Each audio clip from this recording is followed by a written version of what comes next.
Okay. So she was designated the person that gives the response to the State of the Union. This is always done.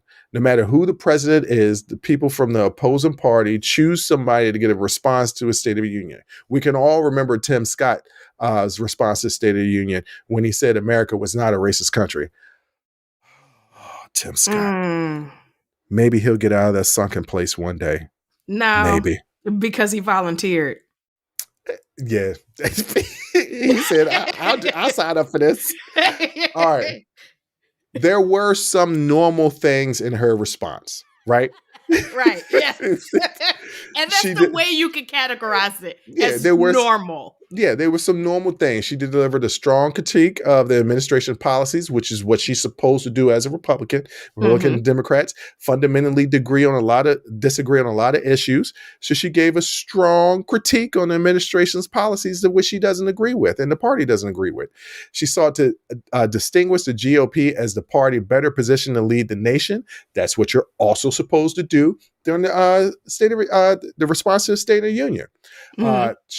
She criticized Biden's age, and a lot of people doing that, and his policies, saying that the American dream is currently a nightmare. Now this is where we hit that curve, because everything pretty much after this turned into it's weird. Yeah, no.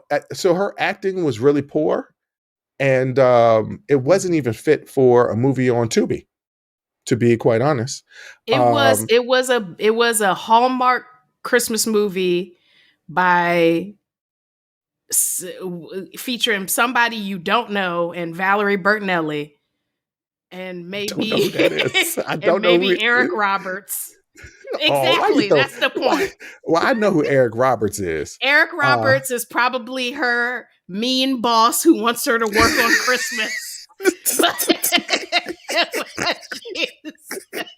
But she's fallen in love with a handyman who wants to take her back to his small town. She learns the true meaning of Christmas. It was bad. Yeah, I couldn't even get through it. Honestly, I did, because I thought it was straight hilarity. It was unhinged. Some viewers, including unnamed advisors to former President Trump, were baffled by her response. They questioned the tone and the content of her speech. Critics within her own party described her response as the GOP's biggest disasters. The choice of setting of the speech, a kitchen, was also criticized. Some commentators felt that it undermined her position as a stateswoman, and I can kind of see that. I don't agree with. Well, I mean, I agree with it in the sense that they are correct the way society would view it. But I don't find that like motherhood or housework or any of that can devalue other accomplishments that you have in there. Caring for your family I just don't see how that's right. And because what's the alternative? What's the crowd that she's playing to? She's playing to Republicans, right? And like we just said, she's a historic senator because she's the first female senator from Alabama. So if they're just finally electing a woman, right? They might. I'm just speaking generalities here. If they're just finally electing a woman. Yeah. They're finally maybe seeing women as equals. So maybe seeing her in her office with all her law books all around would be intimidating to those people who just not too long ago didn't have any female senators. Her speech was also parodied on SNL by Scarlett Johansson. It was very well done. She even said, Katie Britt even said that, she enjoyed the Scarlett Johansson SNL, which is the way you're supposed to respond to those type of things. Yeah, you're going to get parodied. Like you're delivering the Republican response to the State of the Union in an election year. You're going to get parodied on SNL. Especially when you give a speech like that. It started out, like you said, normal. Her cadence was still a little weird. You could definitely tell that she was acting, or she was trying to act. She was trying. Right. And then it just quickly made a pivot and became unhinged. And she told a story that felt very out of place. But she told a story. Oh, you have something to say about it? Well, it's not out of place in the standpoint of she's talking about Biden's policies and they're criticizing him on his border response, which, by the way, let me just point it out that the Senate just was ready to pass legislation to give Republicans basically everything that they wanted on border control.